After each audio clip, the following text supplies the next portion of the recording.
दरम्यान यावर संजय राऊतांनी नेमकी काय प्रतिक्रिया दिली आहे पाहूया।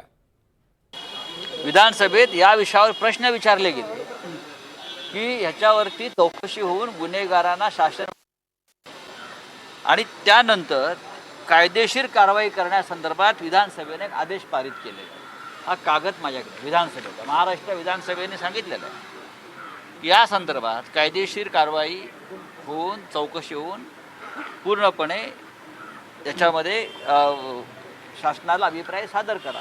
ह्याच्यामध्ये फक्त हा मुद्दा मी लोकांसमोर आणला, याच्यात मी डिफेमेशन कुठे केली? मग पहिली डिफेमेशन प्रवीण पाटील यांनी केली, दुसरी डिफेमेशन मीरा भाईंदर महानगरपालिकेचा जो अहवाल आहे त्याचा उल्लेख आहे त्यांनी केली।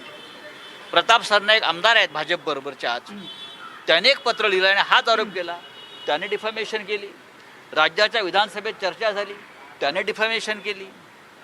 राज्याच्या विधानसभेने एक आदेश दिला, त्याने डिफेमेशन किंवा केली। पण मी हा फक्त in the interest of public, सार्वजनिक हितासाठी जनतेच्या पैशाचा अपहार होतोय असं मला दिसलं, म्हणून फक्त हा प्रश्न उपस्थित केल्यावरती आज मला शिक्षा ठोठावलेली आहे।